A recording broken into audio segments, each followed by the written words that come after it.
Hi, and welcome back to Unchained, Embracing the Call to Catholic Holiness. I'm Michael Elbert, and today I am talking about how to fight like a man.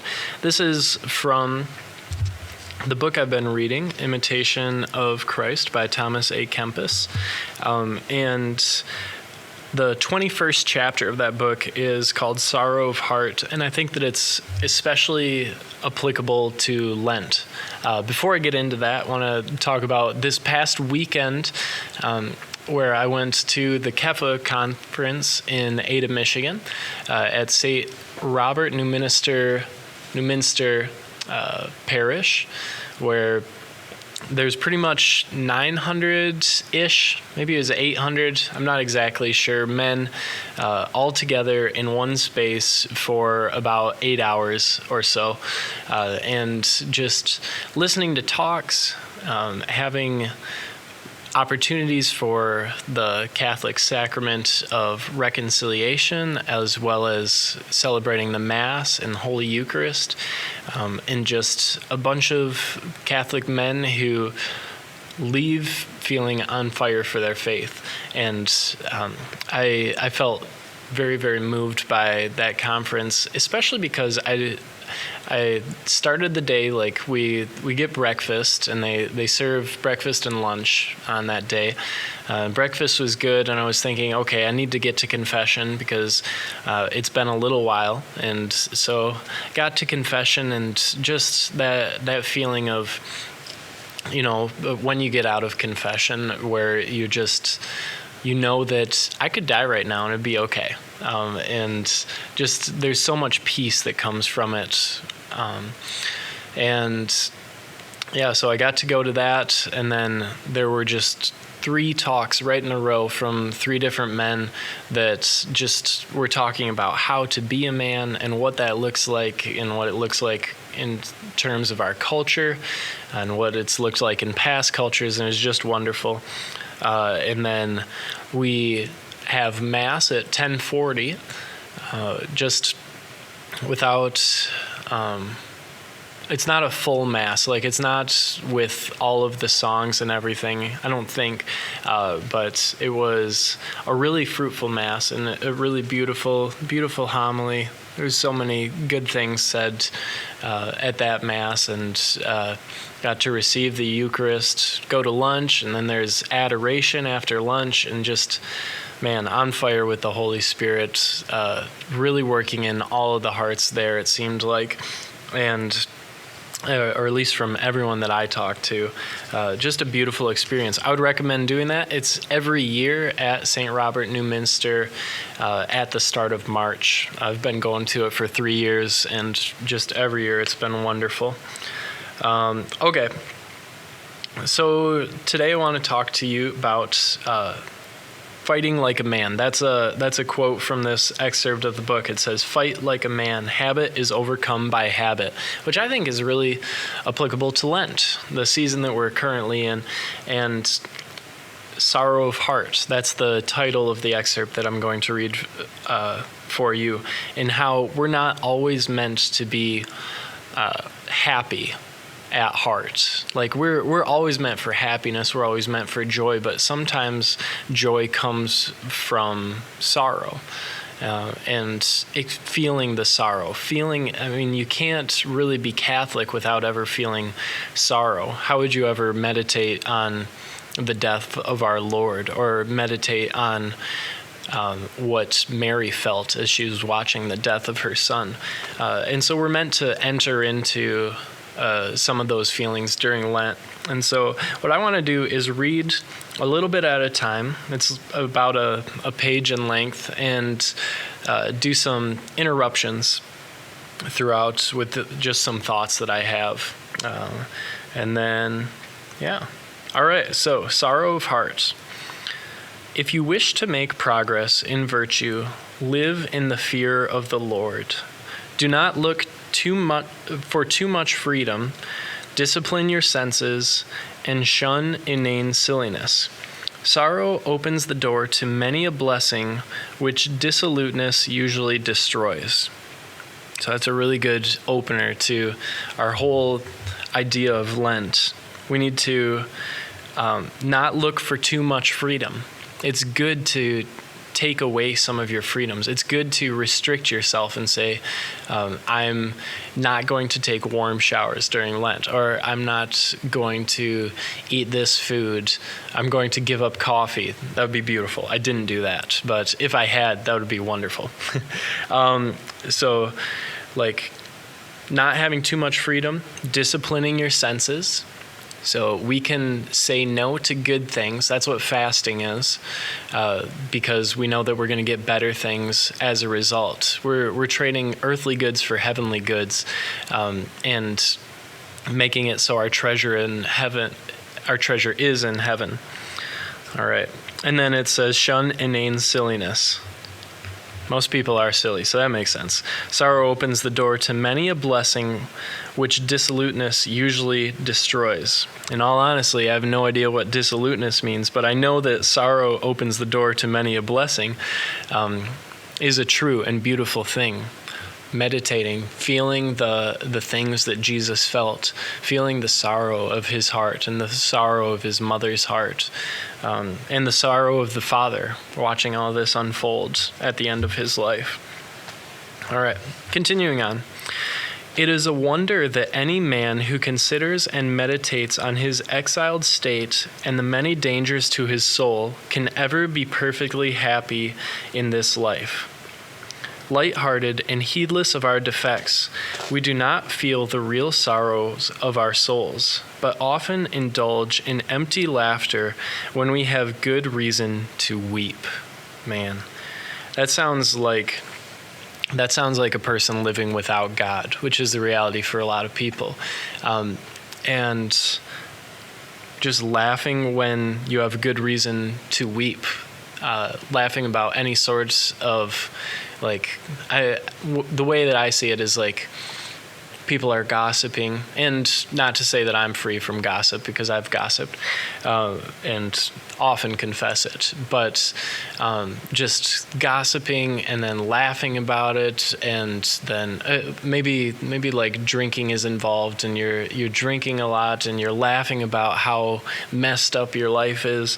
And I think that's kind of like what the indulging in empty laughter, like indulging in jokes that are definitely not good jokes. They're bad, that it was even said.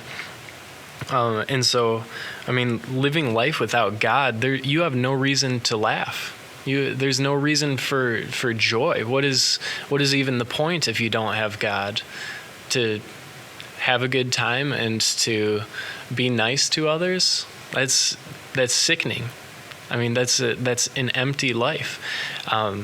Our whole purpose for being here on this earth is to love God and to love man. And maybe we can be a really, really good person trying to live as the world does, but I would actually say that you can't. You need God in order to be the person that you were meant to be. If you're trying to live a virtuous life without God, you don't have that grace that you normally have, and you fall into all of this human failures, which everyone does, but minus the grace that God gives his people. And so, laughing when we have good reason to weep. No liberty is true, and no joy is genuine unless it is founded in the fear of the Lord and a good conscience. Like I said, you need God, you need fear of the Lord, and you need a good conscience. You need the sacrament of confession so that you can have that good conscience. All right, continuing on.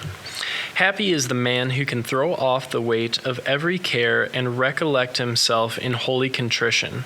Happy is the man who casts from him all that can stain or burden his conscience. Fight like a man. Habit is overcome by habit. If you leave men alone, they will leave you alone to do what you have to do. Do not busy yourself about the affairs of others, and do not become entangled in the business of your superiors. Keep an eye primarily on yourself and admonish yourself instead of your friends. So paying attention to what are my defects, removing the log, whatever the word Jesus used was, log from my eye instead of removing the splinter from my brother's eye, focusing on what are my defects and how is God calling me to get rid of those? Could be through confession.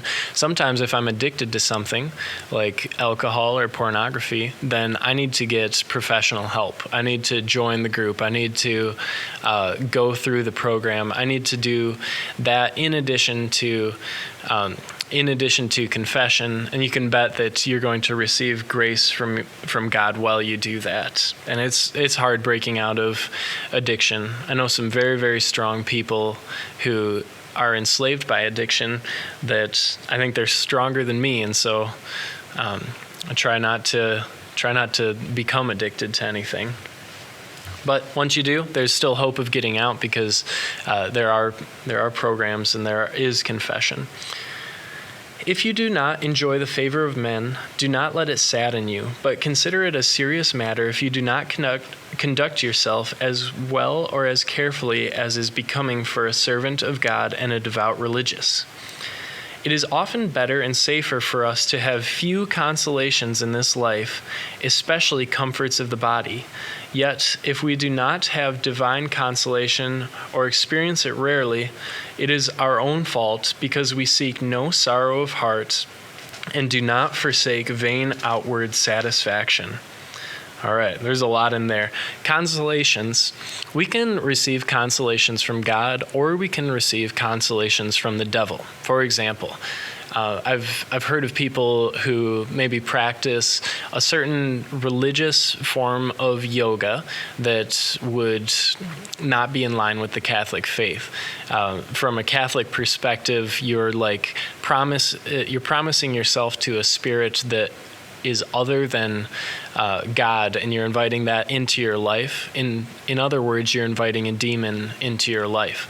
And so that demon, once you invite it into your life, will send you as many consolations as possible, will make you feel wonderful, and you'll I heard this priest talking about it, and he's like, you see rainbows and unicorns and it's all wonderful and you're prancing on the clouds, and that's the sort of consolation that you'll get. It's kind of like being high, but it's a consolation from a demon or from the devil.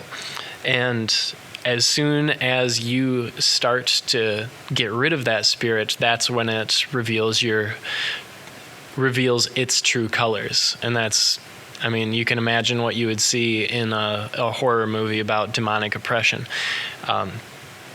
Like, the devil can give you consolations. When you're on the wrong path, you can bet he's going to tell you, oh, you're doing just fine. It's okay, all the way to hell.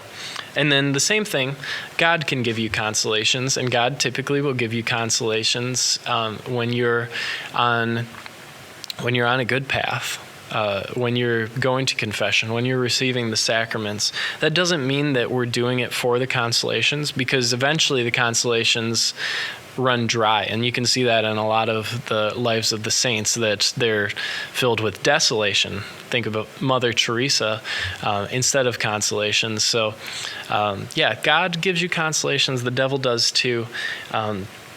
And it's just important that we learn how to discern and use our conscience and ask for the help of a friend to know whether this is a consolation from God or from the devil. All right, continuing on. Consider yourself unworthy of divine solace and deserving rather of much tribulation. When a man is perfectly contrite, the whole world is bitter and wearisome to him. A good man always finds enough over which to mourn and weep. Whether he thinks of himself or of his neighbor, he knows that no one lives here without suffering, and the closer he examines himself, the more he grieves. The sins and vices in which we are so entangled that we can rarely apply ourselves to the contemplation of heaven are matters for just sorrow and inner remorse. I do not doubt that you would correct yourself more earnestly if you would think more of an early death than of a long life. And if you pondered in your heart the future pains of hell or of purgatory, I believe you would willingly endure labor and trouble and would fear no hardship. But since these thoughts never pierce the heart, and since we are enamored of flattering pleasure, we remain very cold and indifferent. Our wretched body complains so easily because our soul is altogether too lifeless. Pray humbly to the Lord, therefore, that he may give you the spirit of contrition, and say with the prophet, "Feed me, Lord, with the bread of morning, and give me to drink of tears in full measure." All right, we're just about out of time for today, so just want to wish you that you have a great day. I hope that you heard some interesting things that will help you along your journey to heaven. I pray that I will be with you forever in eternity, worshiping our God. Have a blessed day.